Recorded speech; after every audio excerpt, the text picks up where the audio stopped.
Friends, मैं इस video में शेयर ऑप्शन के बारे में बताने जा रहा हूं और डिटेल पे बात करूंगा।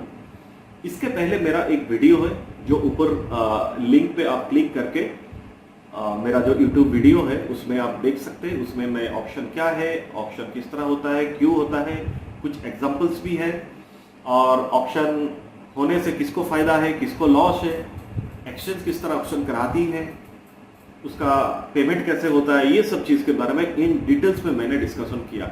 तो ऊपर में जो लिंक है यहाँ पर आप क्लिक करके वो वीडियो आप देख सकते हैं। इस वीडियो में मैं ऑप्शन के बारे में तो बात करूंगा, उसके साथ साथ मैं ऑप्शन के टाइप के बारे में बात करूंगा, कितने टाइप का ऑप्शन होता है, ऑप्शन प्रोसेस क्या होता है उसके बारे में बात करूंगा, ऑप्शन का टाइमिंग क्या होता है और आखिर में क्या आप एज ए कस्टमर, आपके पास अगर ट्रेडिंग अकाउंट है, क्या आप ऑप्शन में पार्टिसिपेट कर सकते हैं, यानी अपना शेयर्स ऑप्शन में आप बेच सकते हैं या नहीं, इस चीज के बारे में भी बात होगी।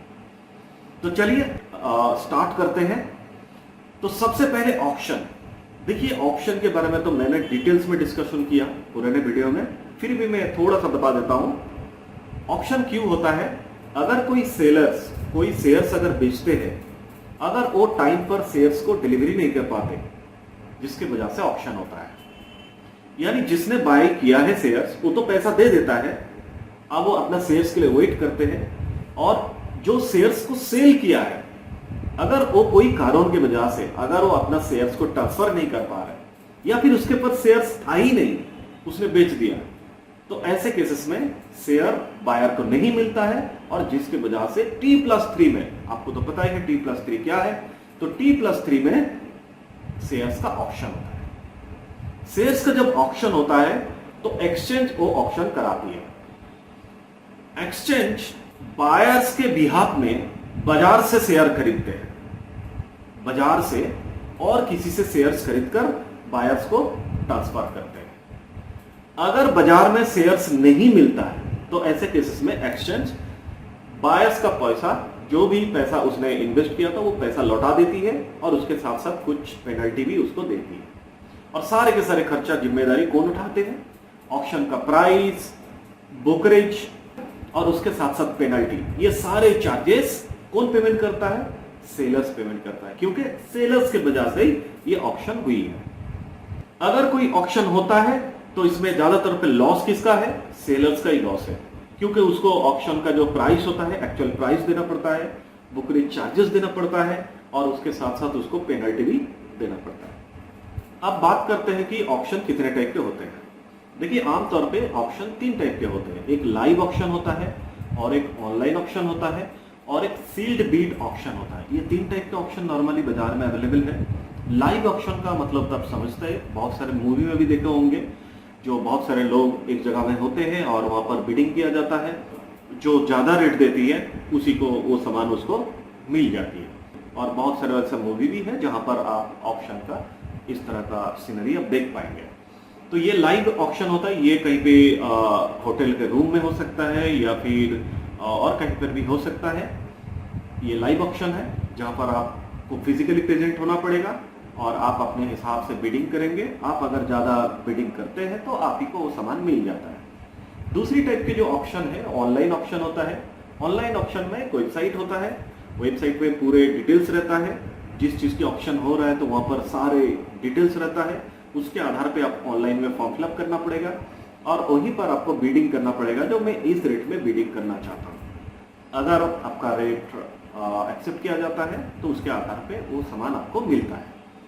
और एक होता है कि सील्ड बीट ऑप्शन, जहां पर एनवेलप के अंदर आपका ऑप्शन पूरा डिटेल्स सब भर के सबमिट करते हैं। तो इसमें ये बहुत ही कॉन्फिडेंशियल होता है, ये कुछ केसेस में होता है जो ऑप्शन करवा रहे हैं या फिर सेलर्स के कुछ अगर टर्म्स कंडीशन है तो उसके आधार पे इस तरह का प्रोसेस मेंटेन किया जाता है। जिसको ऑप्शन करना है तो एनवेलप के अंदर अपना ऑप्शन का डिटेल्स भर के तो अप्लाई करेगा, बीट करेगा और जो ऑप्शन कर रहे हैं तो उन लोगों के हिसाब से जो एक्चुअल होगा उसी को सामान मिलेगा। तो इन 3 तरह का ऑप्शन का प्रोसेस होता है। शेयर मार्केट में जो ऑप्शन होता है वो बेसिकली ऑनलाइन होता है। देखिए शेयर बाजार में मैंने तो बोला है कि ऑप्शन का किस तरह होता है, तो यहाँ पे एक्सचेंज कराती है, जो सेलर्स जो शेयर नहीं दे पाती उसी को बाजार से खरीदते हैं ऑक्शन के द्वारा और उसको ट्रांसफर करते हैं बायर को। अगर किसी भी कारण की वजह से एक्सचेंज को अगर शेयर्स नहीं मिलती है बाजार में, तो ऐसे केसेस में बायर्स को उसका पूरा पैसा रिफंड की जाती है, उसके साथ साथ उसको कुछ पेनल्टी चार्जेस भी मिलती है। तो किस रेट में ऑक्शन होती है? ऑक्शन बाजार में जो शेयर ऑक्शन होता है उसके बाजार में किस रेट में ऑक्शन होती है? जिस प्राइस में ऑक्शन होती है उसको हम लोग बोलते हैं ऑक्शन प्राइस, यानी एपी। इन शॉर्ट एपी भी कह सकते हैं या फिर ऑक्शन प्राइस भी कर सकते हैं। देखिए, ऑक्शन प्राइस जो डिपेंड्स करते हैं स्टॉक प्राइस का, वो ऑक्शन डे के आधार पे डिपेंड्स करता है। नॉर्मली जो प्रोसेस होता है कि जिस दिन आप ट्रेडिंग किए हैं, ट्रेडिंग का डे T+1 और T+2 यानी अप टू सेटलमेंट तक T+1 एंड T+2 इन तीनों दिनों में जो सबसे ज्यादा रेट है शेयर का प्राइस, उस प्राइस को लिया जाता है। और उसके साथ साथ और एक चीज को देखा जाता है, जिस दिन ऑक्शन हो रही है यानी ऑक्शन डे का जो शेयर प्राइस है, उस प्राइस के ऊपर 20% ऐड करके 20% ऐड करके जो प्राइस आती है, इन दोनों में से जो सबसे ज्यादा है उसी रेट में ऑक्शन होती है। मैं दोबारा रिपीट करता हूं, trading day T+1 and T+2 इन तीनों दिनों में शेयर का प्राइस जिस दिन सबसे ज्यादा है उस शेयर प्राइस को लेते हैं। और उसके साथ साथ ऑक्शन डे का जो शेयर प्राइस है उसके साथ 20% ऐड करके चेक किया जाता है कि इन दोनों में से कौन सी प्राइस अधिक है, हायर है। तो इन दोनों में से जो हायर रेट होगा उसी रेट को ऑक्शन प्राइस के हिसाब से निर्धारित किया जाएगा। अब ऑक्शन जिस दिन होता है, मैंने बोला है कि ऑक्शन होने से जो सेलर्स होती है उसी का ज्यादा मतलब लॉस होने की संभावना है, ज्यादा जिम्मेदारी उसी को उठाना पड़ता है, क्योंकि उसको ऑक्शन का प्राइस जो है वो भी देना पड़ता है, ब्रोकरेज चार्जेस भी देना पड़ता है और उसके साथ साथ पेनल्टी भी बढ़ना पड़ता है। अगर कोई कारण की वजह से अगर ऑक्शन नहीं हुई तो ऐसे केसेस में एक्सचेंज ऑक्शन प्रोसेस को कैंसिल करते हैं। जो भी है वही सेम प्रोसेस में जो चार्जेस ज्यादा होता है, यानी T+1 एंड T+2 का जो हाईएस्ट प्राइस और ऑक्शन डे का जो शेयर प्राइस है उसके साथ 20% ऐड करके जो दोनों में से सबसे ज्यादा है वो पैसा पेमेंट किया जाता है। किसको? वो पैसा पेमेंट किया जाता है बायर्स को।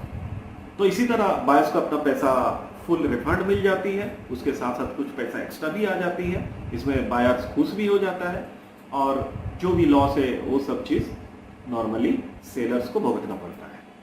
देखिए, अगर ऑक्शन प्राइस अगर कम होता है तो ऐसे केसेस में सेलर्स को फायदा मिल सकती है, उसको हम लोग ऑक्शन गेन कह सकते हैं। तो ये जो गेन होता है बेसिकली इन्वेस्टर प्रोटेक्शन फंड में चले जाते हैं। उसमें से कुछ पैसा अगर ब्रोकर सबका अच्छा है तो थोड़ा पैसा आपको ट्रांसफर कर सकते हैं। नॉर्मली नहीं किया जाता है, लेकिन ये डिपेंड्स करता है ब्रोकर्स के ऊपर। तो इन्वेस्टर प्रोटेक्शन फंड का जो पैसा है आपको मिल सकता है या नहीं भी मिल सकता है, ये डिपेंड्स करता है ब्रोकर के ऊपर। और अगर ऑक्शन प्राइस अगर ज्यादा है तो ऐसे केसेस में सेलर्स को लॉस होने की संभावना है और पूरे के पूरी लॉस का पेमेंट करना है किसको? सेलर्स को ही पेमेंट करना पड़ेगा। ये पूरी जिम्मेदारी आप सेलर्स को उठाना होगा। अब आते हैं कि ऑक्शन का टाइमिंग क्या होता है। देखिए, ऑक्शन एक दिन दो दिन में होते हैं। मार्केट जिस दिन ओपन रहता है हर दिन ऑक्शन होता है। ऑक्शन होने का टाइम 2 बजे से लेकर 2:45 तक होती है। 2 PM से लेकर 2:45 तक होती है। सिर्फ 45 मिनट्स के लिए ऑक्शन का बाजार ओपन रहती है। इसमें कौन पार्टिसिपेट कर सकता है? तो एज ए कस्टमर कोई अगर आपके पास ट्रेडिंग अकाउंट है, कोई ब्रोकर के साथ आप जुड़े हुए हैं, नॉर्मली आमतौर पे आप ऑक्शन में पार्टिसिपेशन नहीं कर सकते। ऑक्शन में पार्टिसिपेट कौन सा करते हैं? जो मेंबर ब्रोकर स्टॉक एक्सचेंज का है, नॉर्मली जो ब्रोकिंग कंपनी है, वो लोग ऑक्शन में पार्टिसिपेट करते हैं। अब मान लीजिए जिस कंपनी का कस्टमर सेल किया था और शेयर्स को ट्रांसफर नहीं कर पाए, जिसके वजह से उसका ऑक्शन हो रही है, उस ब्रोकिंग कंपनी ऑक्शन में पार्टिसिपेट नहीं कर सकते। यानी उसको छोड़ के बाकी सारे जितने भी ब्रोकिंग कंपनी है सभी लोग पार्टिसिपेट कर सकते हैं। जिसका कस्टमर डिफॉल्ट है उस कंपनी, ब्रोकिंग कंपनी ऑप्शन में पार्टिसिपेट नहीं कर सकता। तो ये थी आज का डिस्कशन स्टॉक ऑप्शन के बारे में, different type of option market के बारे में, ऑप्शन का प्रोसेस के बारे में, ऑप्शन के टाइमिंग के बारे में, और एज ए कस्टमर आपके पास अगर ट्रेडिंग अकाउंट है, क्या आप ऑप्शन में पार्टिसिपेट कर सकते हैं या नहीं कर सकते। ये सब चीज़ों को मैंने अच्छे से एक्सप्लेन करने की कोशिश की। आशा करता हूँ ये वीडियो आपको हेल्प करेगी, मदद करेगी।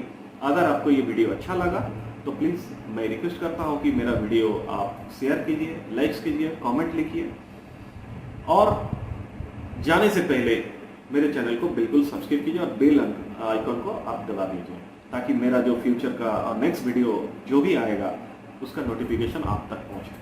Thank you so much and take care.